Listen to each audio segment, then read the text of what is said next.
What's up, man? It's Thursday morning yet again. Good morning. Good morning. How are you? I'm good. I have to admit, I'm a little tired this morning. I was getting ready to go to bed last night, and I heard a shotgun blast go off in the neighborhood, and I'm like, that's not particularly what we're known for. Really? Here. I was traveling through Minnesota, and I was like, Northfield. Oh, yeah, shotgun. Just shotgun territory, right? So, so then, I was like, well, I'm not sure.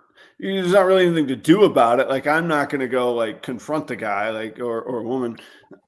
So I was just awake, and then it was like maybe 15 minutes later, I heard another shotgun.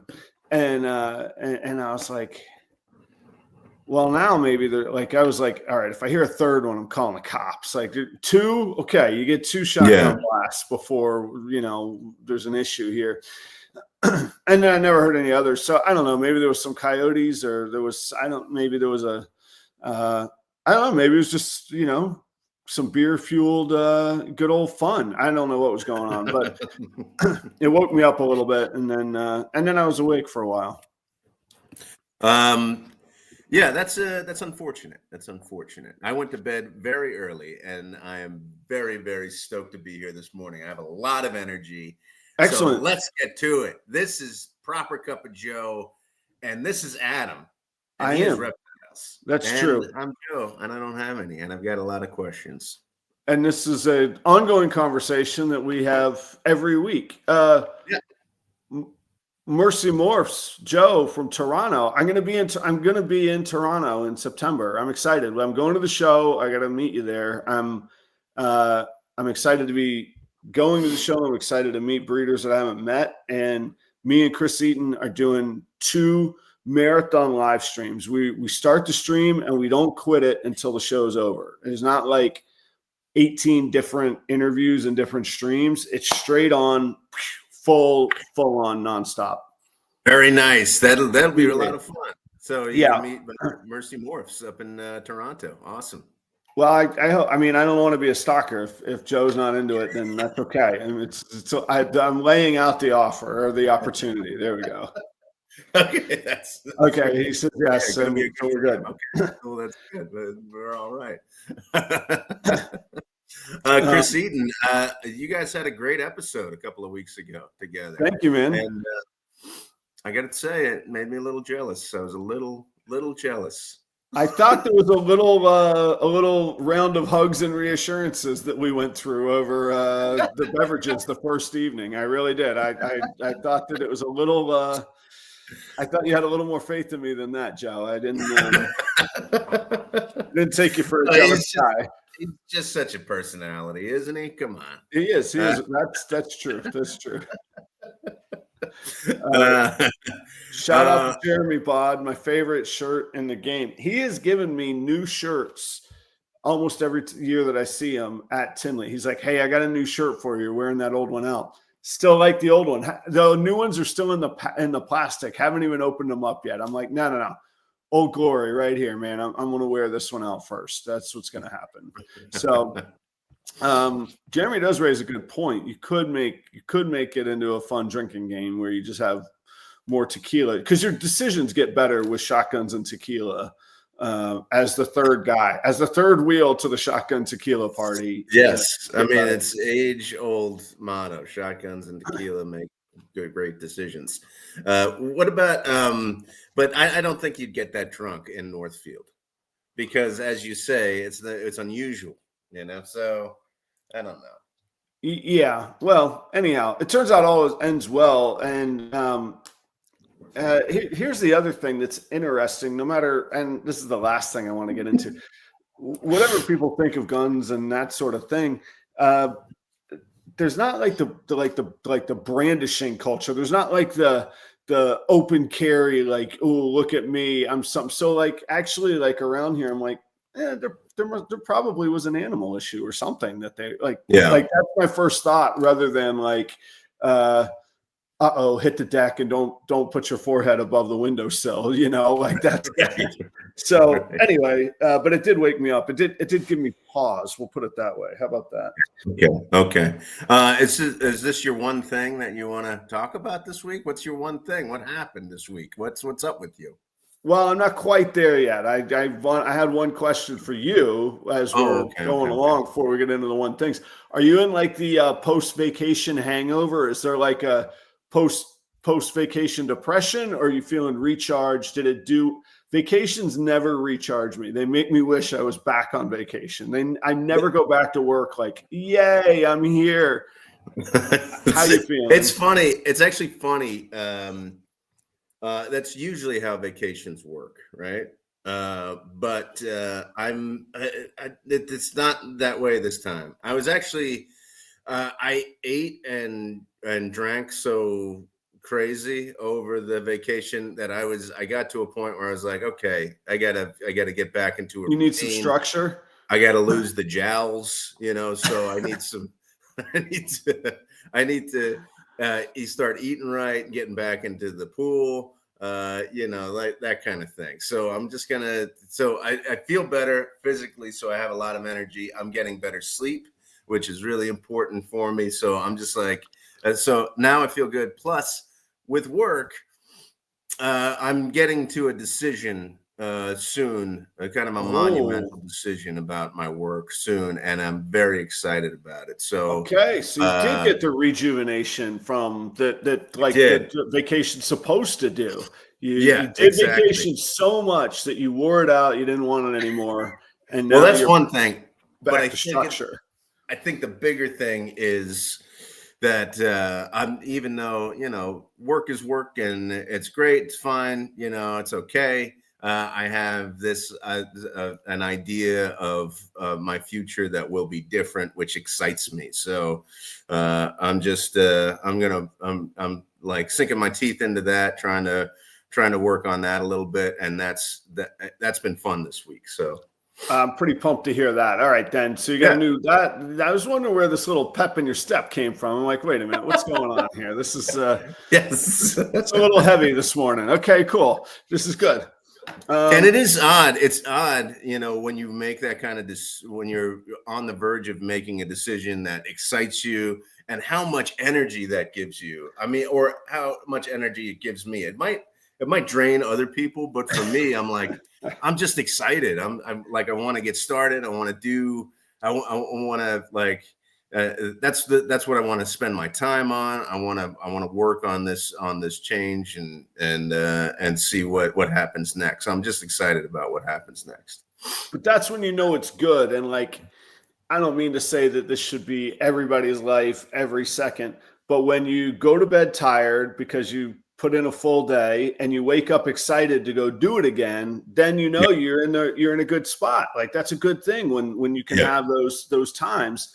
And it doesn't have to be work related. We don't have to like live to work, but if we get to do something that we feel has that much purpose or fulfillment or whatever, then there's awesome stuff, Yeah. Accountant to the reptiles. Yeah. Oh, I took it as going from being accountant to doing reptiles. Oh no, But I figured it was the accountant to the reptile keepers. Like there's, okay, yeah. I still think that I talked to my own accountant about that. He's been on my own accountant, Jacob. He has been on Patreon live interviews to help, like every tax season we get him on the Patreon only content. Yeah, there's a niche Another for this reason, thing. another person I'm jealous of. Great, fantastic. Oh, Joe, all you got to do is ask, man. Yeah, I didn't know. You're No, a, you don't want me. You don't want me. okay, well, Stop everything you're doing. That's what Oh, really? Okay. So my one thing I heard, the best thing. So this week was the baseball Hall of Fame inductions, Cooperstown. And let me tell you, if there's something I don't care anything about, it is baseball.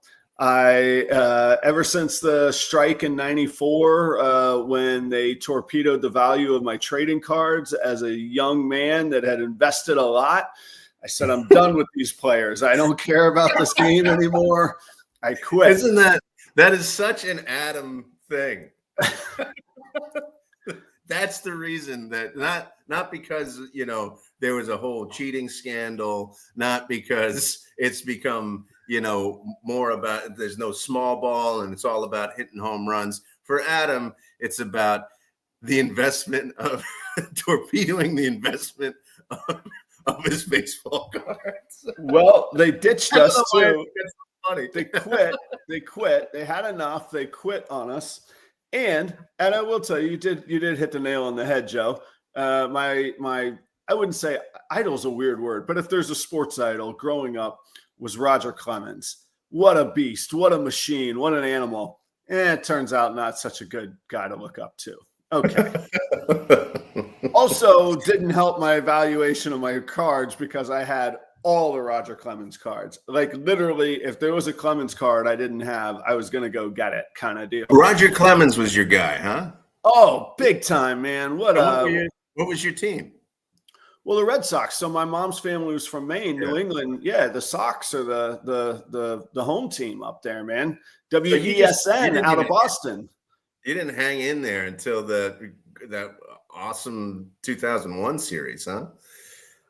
No, 2004. I didn't care about them by then. I kept up with. I mean, it was a great year, but then, like, I don't know. Then I didn't really have it. I don't know. Like I say, I lost faith in it. Now, yeah, it is the slowest game on the planet. I can't sit through and watch. I hear it was like, you got to go to a Twins game. It's so exciting. I'm like, I don't think so, man. That's not going to work for me.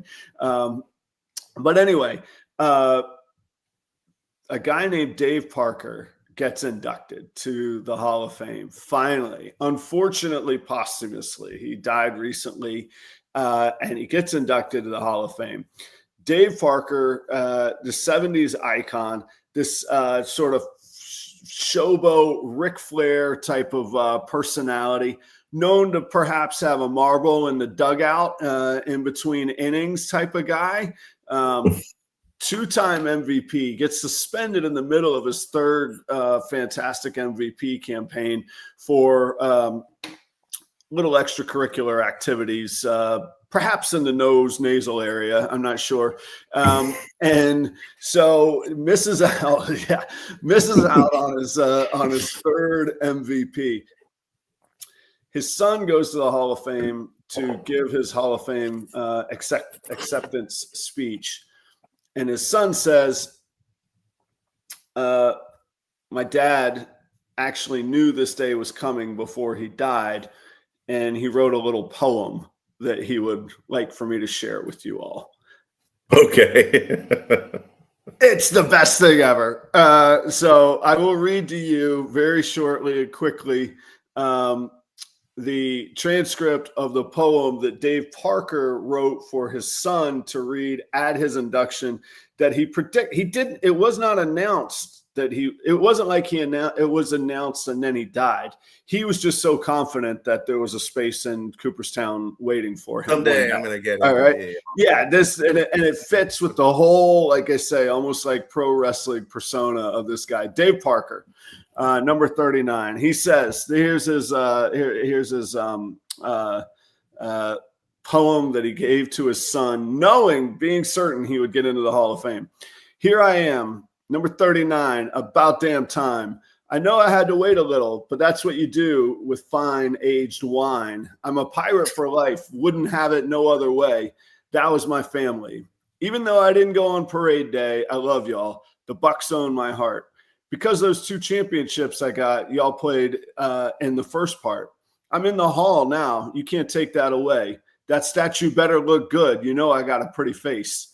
Top-tier athlete, fashion icon, sex symbol. No reason to miss the rest of my credentials. I'm him, period. The Cobra.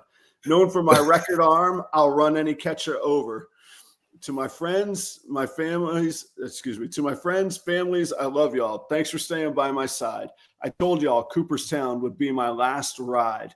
So the Star of David will be in the sky tonight. Watch it glow. But I didn't lie. In my documentary, I told you all I wouldn't show.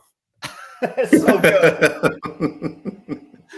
Can you imagine writing that, like knowing that your time is coming, like your time on earth is coming, and going to your next of kin, to your son, going, listen, put this in your pocket. You're going to need it one day, man. It was the best thing. It was just like perfect, like bow tie ending for this guy. Is this just something that you came across like on social media or something like that? Or were you like a Dave Parker dude that you liked him at some point, or is it, are you getting back into baseball? No getting back into baseball, right? I couldn't name a pertinent play. Well, there is one dude that has a nickname called the Big Dumper, and he's leading the home run thing right now. But no, I'm really not getting back into baseball. No. Okay. So two things. Some of the people that I grew up like following with the cards are like, it's like they're finally the last of them, like Dave Parker. Like I had some of his cards growing up. Yeah. And I remember there was like, I would have to, let me think hard here. 87, 88 tops, there was an error and they screwed up the die in his card. So there was an error card of Dave Parker and there was a regular card, and the error Parker was worth more. And I remember that was what I knew of Dave Parker. I didn't realize he was such an amazing promo character at the time. I knew him, promo character. Yeah, coming out. Yeah, listen to me. I'm a Cobra sex symbol. I love the line where he says, "You don't have to put any more of my credentials. Ignore those MVPs and all the stats. You don't need that, man. Right here, baby." Anyway, this sounds really crazy. I listen to a whole lot of sports talk radio, and I'm not the sports guy. Yeah, but I had a boss one time tell me, and this was about wine. He was like, well, if you really want to learn and study wine, you almost have to like live this lifestyle. And I was like, this is too much, man. I just want to clock in and clock out and get on with my day. And he was like, no, you got to know what food it pairs with. You can't just know the stuff. You have to experience the stuff. And it turns out he was right. Like that's how you become an expert in things. So I listen to these guys talk, and some of them are great, and I try and analyze what makes them great because I spend so much of my own time yammering about, and then I get entertained. And the ones that I think are terrible, I'm like, all right, these are the things that I can't do, that I don't want to do. So I actually I find it, plus like how many times can I hear Highway to Hell on the classic rock station? Like I just have to, you know what I mean? I'm just like, okay, let's change the channel again. So yeah. So I heard about it on the talk, and I was like, "Oh my gosh, this is gold, man! I got to share this with Joe and the rest of the audience." It's funny. So you think about you're somebody who's going to pass away, and you've done things in your life, and you go, "Okay, I'm going to write the thing that is going to be the thing that people will remember me." Saying at the Hall of Fame of the thing that I did, and that's what you write. And which is really interesting. I think about that, like deciding what you will be remembered for, and if that's important at all to me. I was watching that Billy Joel documentary that came out. So. Like there's a moment like in this second episode where he's like I can't. It's really important to me that like my songs will live on past my own life. That people will be singing my songs after my death, and that's it's such a weird like it's foreign to me. Like maybe I haven't gotten to that stage where I actually care. I care about that, right. But I wonder, like, do you care about that? Do you like think when I'm gone, I'm leaving some kind of legacy, or I'm leaving something to be remembered by, or it's just like it hasn't risen in my mind to a level of importance at all. Not really, other than as a father, like I'm like, I want something.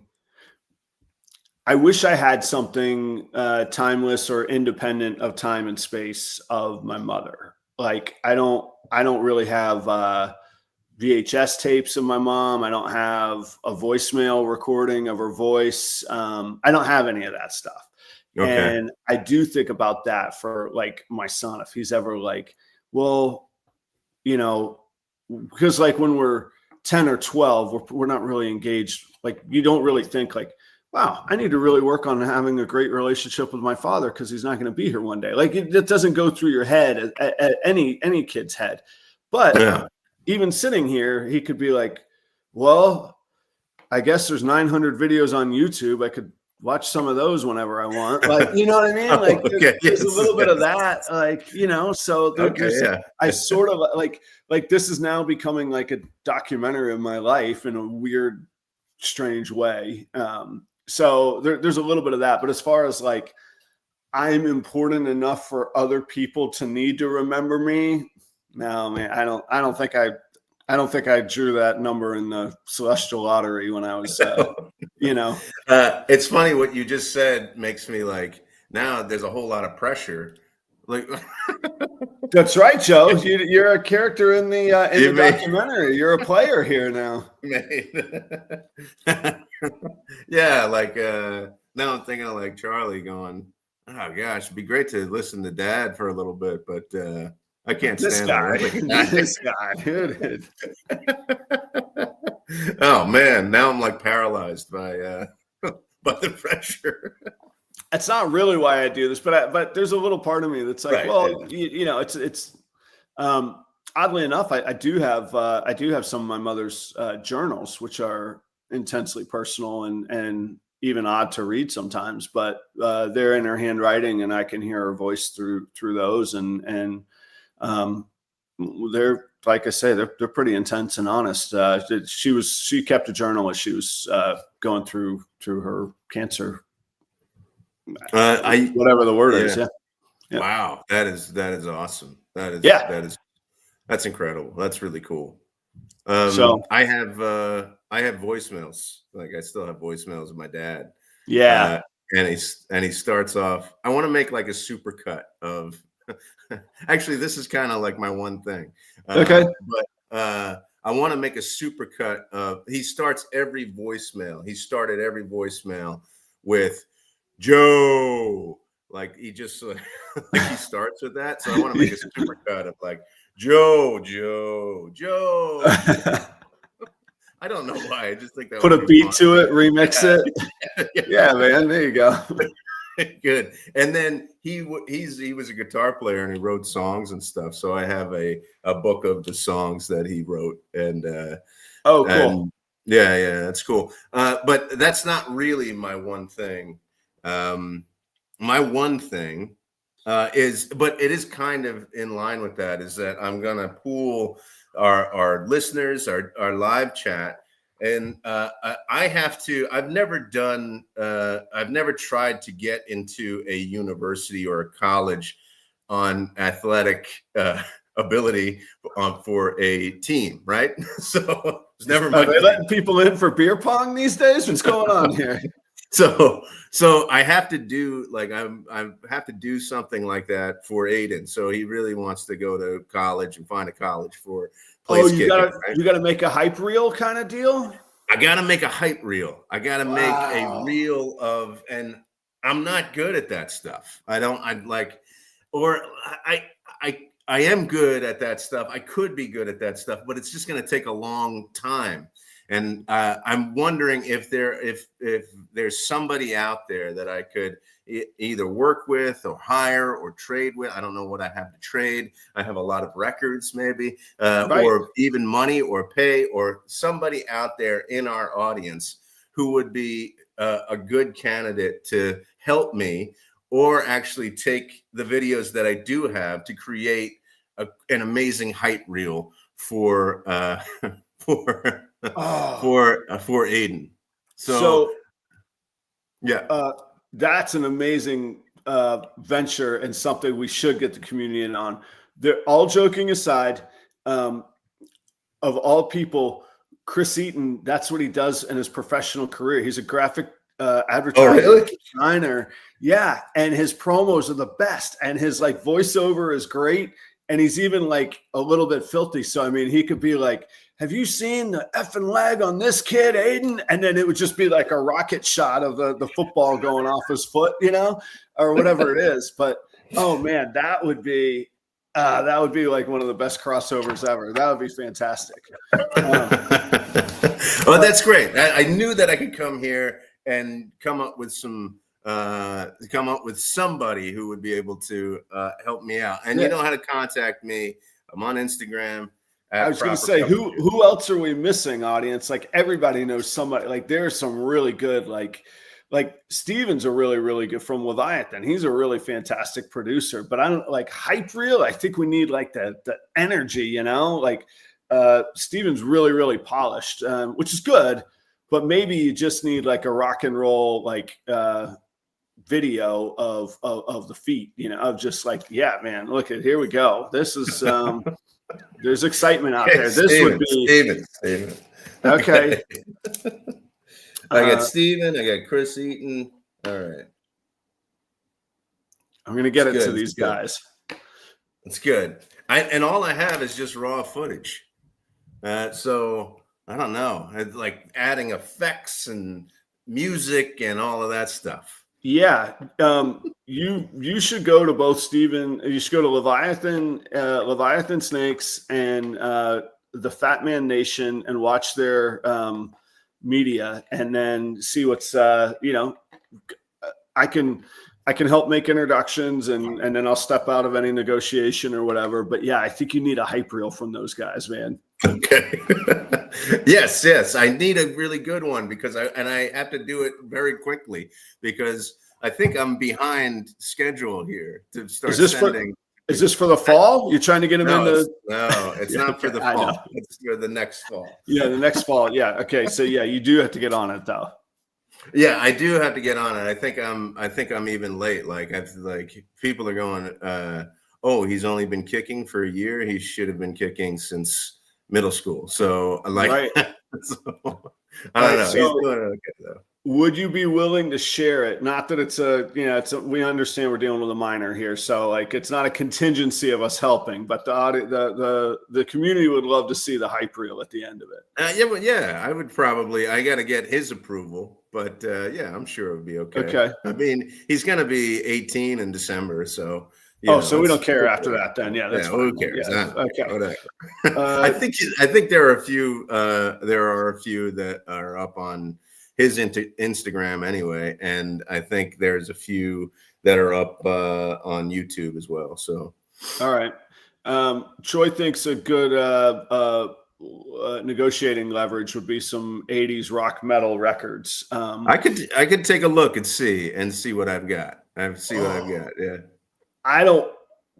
We're pretty good about, keeping something. I think I could share this. You just like give me a wink or a twitch if we can't share this, Joe.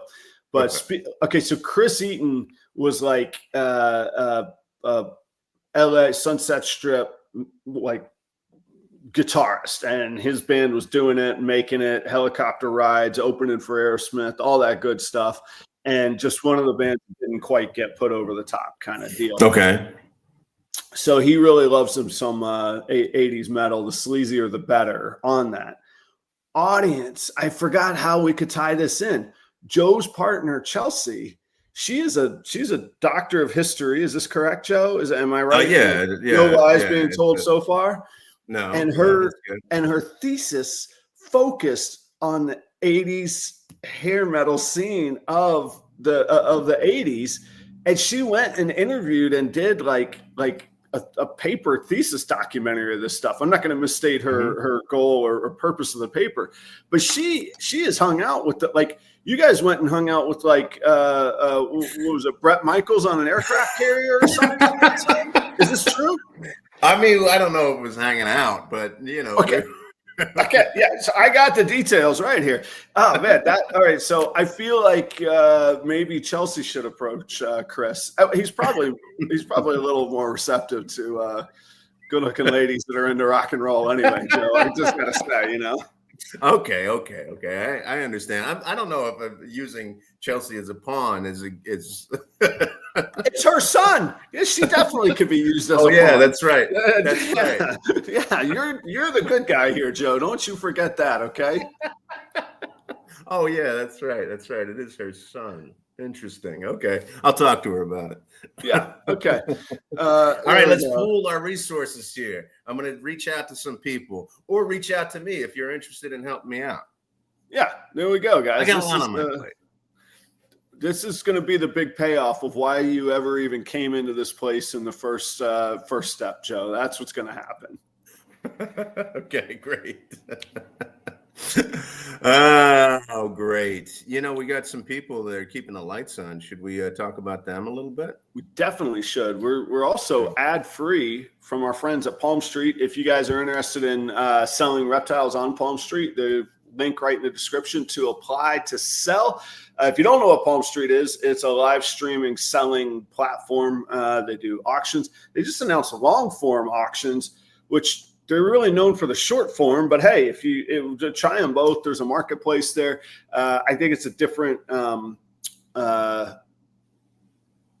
There's a place for different things in the market. Instagram is good for selling some things, of course, Morph Market for others, and Palm Street really fills a niche, especially if you're comfortable like interacting in live time with your audience. So you can check that out.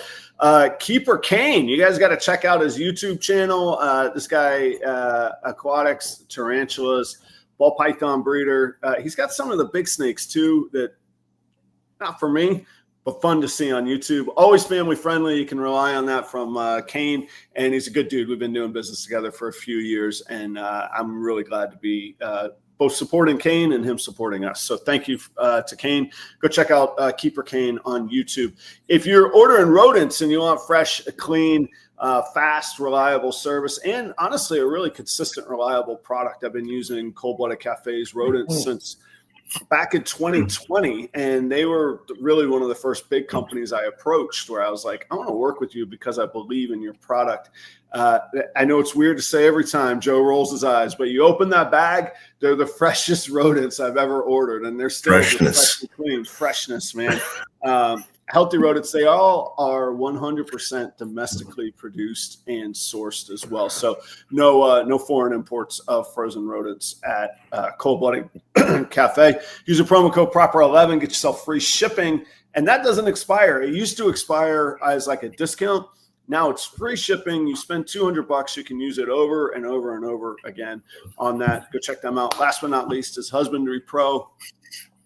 You got to have the genetics, you got to have the data in this day and age of single, double, triple, quad, all these hats everywhere. You got to keep track of what you have. How are you going to do that? Don't do that on a piece of paper with notes and a pencil. Get your Husbandry.pro, get it set up, get the multi-generational data. You're going to be here for a long time. You don't want to have to look back 10 years from now in your composition book of what you did in 2025.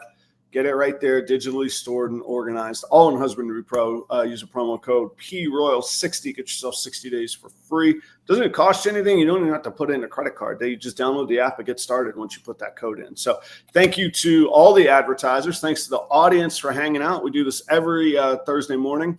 And you know what? Little friend of the show, Charlie at Shed Testing, just popped up. He's a sponsor on the other channels and on the other some of the other media. But if you're going to do some shed testing, go see Charlie. Yeah, Charlie.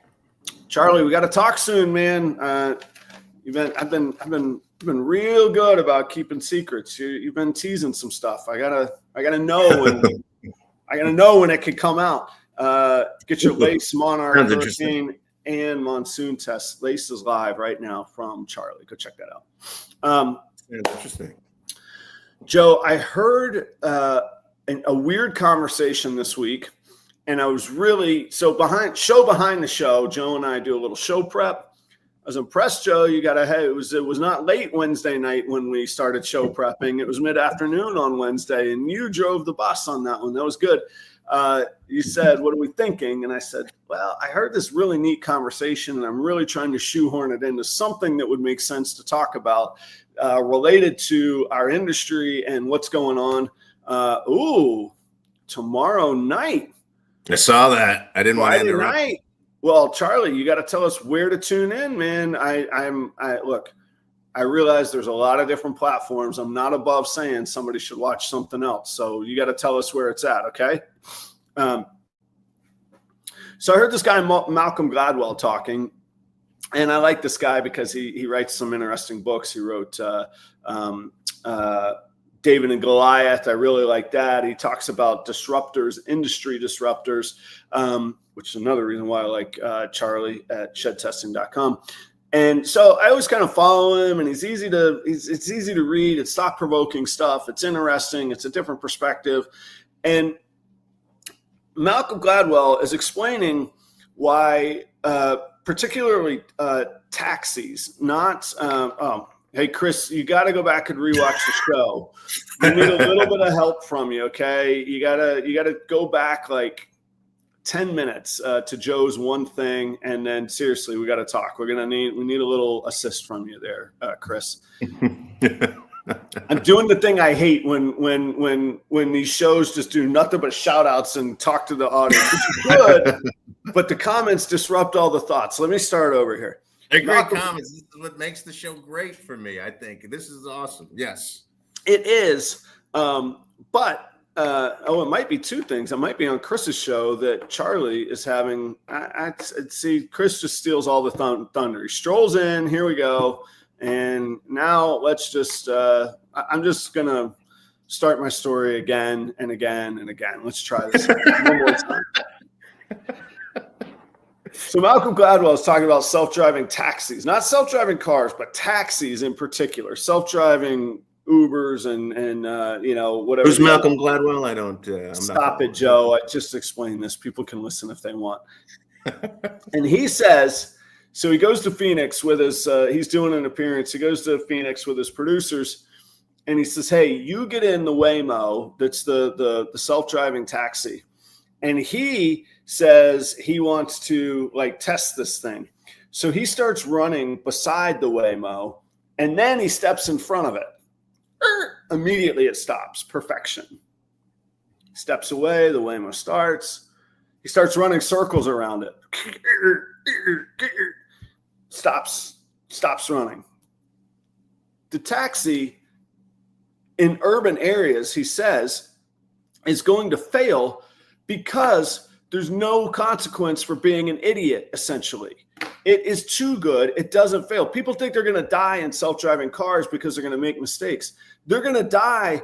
They're going to fail because they make no mistakes. His argument is in an urban area with too many things around it, people are not going to, and the taxi is not going to actually be able to function because people are going to stop caring about the fear that is required for cars to be efficient. If pedestrians don't care, these cars can't do anything. They're only going to be used in rural areas where there's nobody to get in their way. They're not going to be efficient, and they're not going to succeed once people realize that there's literally no threat from these things. They can't hurt you, kind of deal. And that got me thinking, is perfection actually not the goal? And do we focus too much on perfection? Do we give ourselves reasons not to do stuff because of we're heading towards perfection rather than just being like, we got things pretty good, get on with it? Yeah. So I think an example he gave was like, if you don't go out into the street and play a game of street hockey in the middle of like Times Square, Street, right? Yeah, or 42nd Street, right? Because your car is going to run you over, you get killed. But if there's no threat of the car killing you, then you can just take over and be a jerk about it, and there's no consequences. Now, I'm a little curious about that because there might be consequences. There might be consequences not of killing, but of being labeled as a jerk, though. In what way? So, like, if I go out and stop traffic in the middle of the city, then I'm not going to be. Somebody is going to stop me from stopping traffic. This is good. Charlie says he actually did this weekend, and it was great until people were literally standing in the road talking. Yeah. Wow. That's nailed it. Crazy. Yeah. So I see what Gladwell's saying, and it makes me think about.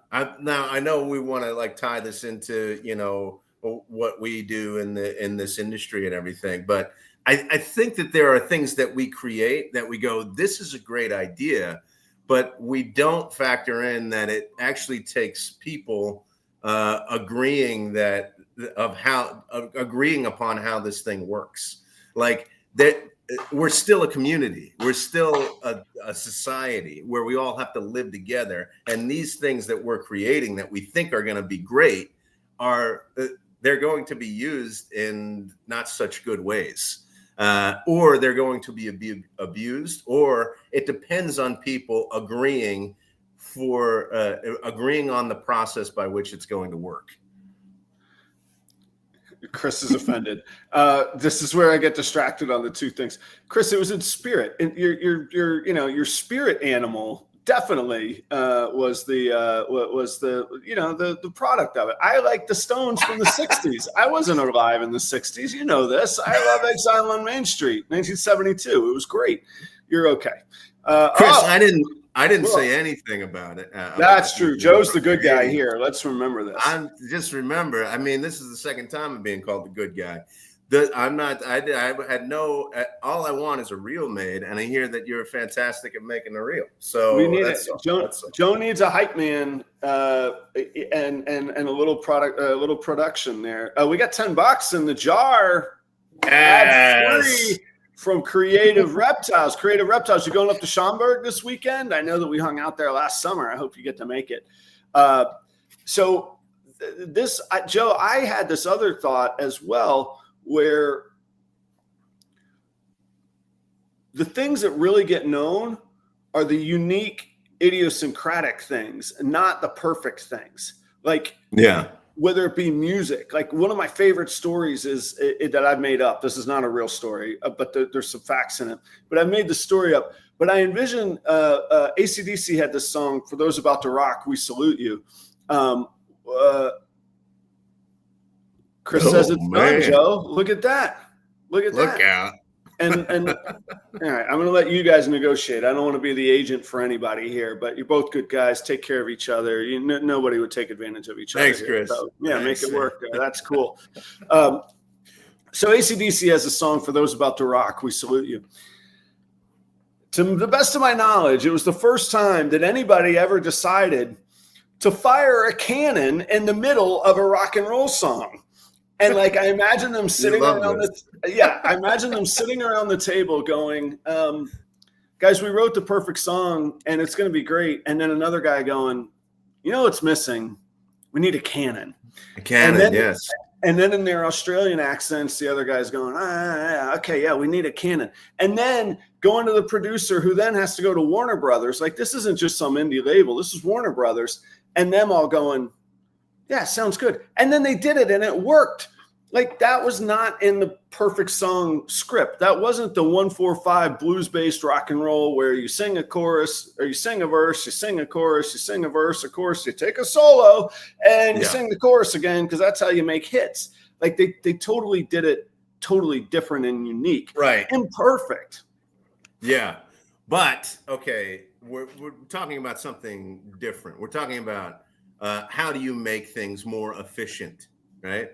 So sort of. I was thinking of it from a is perfection really the goal? And you're talking about from an efficiency standpoint. So there's a couple different angles here. But because of what we're talking about, it's going to guide what you're actually seeking. So what Gladwell's saying is that what this product is actually seeking won't happen because it will make things less efficient. But I think for snake breeding, it's more in line than for what you're talking about with AC/DC, is that there needs to be some kind of risk involved. There needs to be some kind of trial and error involved. And there is some similarity there between the analogy that we're making here. But there's an artistry to it. There's a pairing, there's an artistry. There's let's figure out how these things work together and see what comes out of it. As opposed to, you know, I don't want to have to drive in traffic. And so I'm just going to get a taxi, and that's going to drive itself. So it's two different things. Let me take a different tact on it and try and tie these two together. It's a little dark. Okay, go. Okay. What if Gladwell is saying we need a couple people to die and these things will be real efficient? We need a couple sacrificial lambs. I'm not saying he said that. Just stick with me here. Okay. If that happens, people stop talking in the middle of the road. People start paying attention a little bit. These things get a little more efficient. You get where you're going. Mm-hmm. Again, little dark. We hear of the bad decisions. We hear of the horrible outcomes. We hear of people going broke. We hear of people not making it in our industry. What if we need to hear about those people to stay focused on what the heck we're doing and not go broke and bankrupt and lose life savings ourselves? What if we need those horrible examples in life? What if the cavemen on the Serengeti had to see one of their buddies go down to a lion to realize, you know what? We don't screw around with the lions. And the guy over here that's making fun of us for being afraid of lions, well, you could go be not afraid of lions and see how well that does you. I'll be over here, paying attention in the old cave, hiding out a little bit, because I'm not built for fighting lions. You know what I mean? Yes, I know what you mean. There has to be some, and it actually creates a better product, right? So there has to be some fear in what you're doing. Like if there was no fear to venturing into this industry, I'm just trying to restate what you're saying, right? If there's no fear in venturing into this industry, then you can put out mediocre products all the time and stay afloat somehow. With no consequence, right? Yeah, with no consequences. So you have to be aware of the fear in order for it to propel you to make the best product and to be the best business that you can be. Yeah, that's what you're saying. Yeah. I was talking with my son yesterday.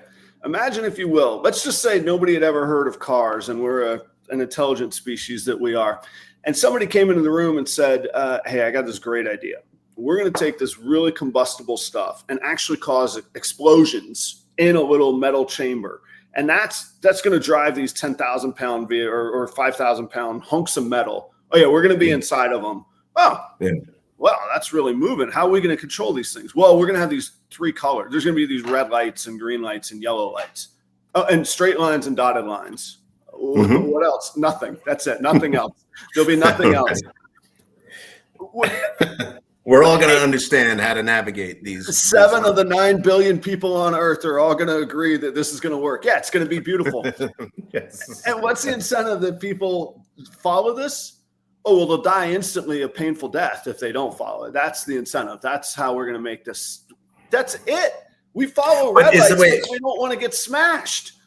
Yeah. Is that the only reason, though? I mean, it's probably the prevailing reason, right? But it's not the only reason. Well, what? We're afraid we get a traffic ticket? Nobody gives a damn about that. Yeah, I mean, people do. I mean, I don't want to be a jerk, but that's the thing. Like, the only way, so when I take Gladwell's thing and I say the only thing, and this is across the board, that all of this technology is used by people. So it all falls back on people and how we use it. It can be the best technology in the world until it becomes intelligent, and whatever. We can go down that whole road of robots taking over, whatever. But it's like how people behave, and we. Maybe I'm getting on a pedestal here, but we have to understand that we live in a society so that when a car of what is it called? Self-propelled car or whatever. Self-driving. I'll call it Waymo. When a Waymo car comes, you don't go, okay, I'm more important, and what I need to do is more important. So I'm just going to step in front of this Waymo car so I can get to where I need to go. Like that is the thing that will make things work. And we don't have, I don't think that we have that. and so I'm agreeing with you. We don't have that sense of, you know what, that I'm because I can wait. I'm going to let this Waymo car go. But because I think I'm more important, what I need to do is more important, I'm going to step out in front of this Waymo car and get to where I need to go. Because that's how every single person drives in Florida, at least. You know, they are the most important thing. What they're doing is the most important thing, and getting to where they need to go is the most important thing. I mean, that's the thing that's going to. It's not necessarily the technology that's going to fail. It's the people that are going to fail the technology. Oh, definitely. Oh, it's always the people. Yeah, and it's probably men. Let's cut right down to it. Like, we're the dummies. There's a reason. There's a reason that the stereotype is cavemen. You don't hear about cave women. They were fine. It was the cavemen that were the problem. Okay. Yeah, that's what I'm saying. Yeah, Jim's got me.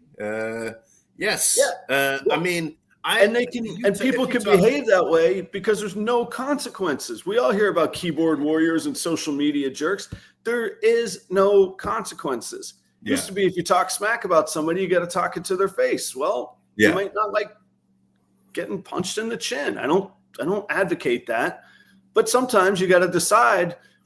Is this worth the consequence? There's not only no consequences, there's actually reward for being that way. Right. There's reward. Yeah. It's not just no, it's not even. It's it's encouraging. Yeah. So you know, even two dudes like us can have a podcast for 2 years and keep going with no consequence. This is ridiculous. We are the problem. This is it right here. Me. So it's not like people are. You get into this conversation about technology and increased technology and artificial intelligence and all of that, and how that is going to be. That's like people are scared of it and all of that. I mean, the only thing I'm scared about are people using this technology in the wrong way, and that's what scares me. That's what always has scared. Should scare people throughout the history of time or throughout the history of human beings. I mean, is using this to their own advantage and not for the advantage of the entire society. That's right. It is how we use it. And like somebody somewhere could just unplug the AI machine. Like AI does everything except jump out of itself and plug into the electrical socket. Like you can unplug it. I got to say hey to Sarong. That is really cool. I haven't seen Sarong in the show before, but Sarong was one of the guys that always looked out for Charlie when we came into the shop in Jacksonville. And I don't know if he still works there or not. I hope he does. But they had a great shop and cool, like formative time when I get to hang out with people. I just moved one of the used racks that I bought from you guys the other day. Sarong, great to see you, man. I hope you're well. It's funny, like one of the things that I do love about doing the show is that you can stay in touch and like keep up with people, and people pop up that you knew from different times and places. Yeah. Really cool. All right, that's great. Keep awesome. In touch. Yes. Go see Extreme Exotics, both spelled with X's, in Jacksonville. It's one of the best shops around, and you could find it on the internet. Dave Kaufman's done tours of there and all that kind of stuff. So. I won't make it to Daytona this year. My dad does still live in town, so I gotta come down, and when I do come down and visit, I'll hit you up, but I'll definitely pop into the store and check things out, man. When is Daytona, so I can make sure I don't go to it? Yeah, Joe, if you would just skip the good stuff this year with no consequence, of course. Just you have no accountability. Okay, I think we did it. How fun was that show? Like I think that we need to look at.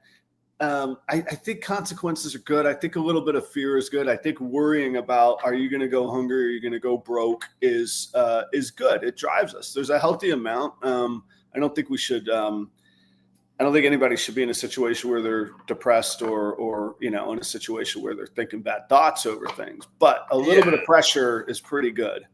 But also, I think fear and the acceptance that there is risk in your action is a product of intelligence. So when we introduce artificial intelligence, it replaces our own human intelligence. And so when our own human intelligence is replaced, we don't have that fear anymore. Are you following me? I'm following you, and I'm debating whether out loud. I'm just thinking out loud. No. I'm debating. I might be able to tie this up. We got a few minutes here. So I heard another interview last night. This is with Rick Rubin, legendary music producer. He said about AI. He says you have to remember, it doesn't have a point of view. Music and art is about a point of view, but world perspective and fear is about a point of view. I fear things differently than the next person does because of my world experience, because of my life experience. AI doesn't have life and world experience. They don't fear things the same way. It doesn't have a point of view. I think that, I don't know, it sounded like it was a good fit for what we were talking about there. Yes, definitely. It's good. It's a good way to wrap things up. Yeah. So take a risk. Try something idiosyncratic, do something out of the ordinary. And I think even with the animals, like we always hear, like, breed what you love, breed what you like looking at. Don't use a AI machine to tell you what to breed. Takes the soul. There's no soul in that, right? Yeah, there is. Yeah. And use your brain. I cannot tell you how many people in my class that I just wrapped up last week abused AI. And I mean, abuse is a weird word, misuse maybe, or depended, just relied on AI for what I'm asking their brain to do. That's the thing that worries me is is that people will become more and more stupid over time. And there will be no character, there will be no ingenuity, there'll be no soul, like you said. There'll be no perspective, or that's the thing that I'm most worried about, that we will cease to want to live because those things are absent. So we will let technology take over because it's easier. Most people will, and there will be great opportunity for those that don't. Just like our parents used to tell us, kids these days, nobody wants to work and nobody wants to do this. Well, it turns out a lot of people did want to work and good things happened. But the ones that did had the opportunity. They made the most of it because the others didn't want to work. And I think that's going to be like our old man generation. Nobody wants to think for themselves. Well, people will want to. And the ones that do, they're the ones that will stand out. They'll be the idiosyncratic ones that change the world. Yeah. And for the AI that's listening right now, I want to be friends with you in the future. I'm not saying that you're bad. What I'm saying is we should all get along, and we should. I don't want to be on your list. Yeah, I like you. Yeah. All right, guys. Thank you all for hanging out. That was a fun episode. We just took a little while to get around to different things. Thanks, everybody. Stay tuned for the hype reel. We'll wait till December to say the full name of your future star kicker that you're going to hear about first here. But I think that this is a cool endeavor. I hope everybody's well. Guys, have fun at Schaumburg this weekend. As always, check out properroyals.com for inventory, available animals, or just to send me neat commentary on different platforms. There will be consequences, though, if you are out of line. Don't step in front of Waymos, people. Do the right thing, all right? See you guys next week.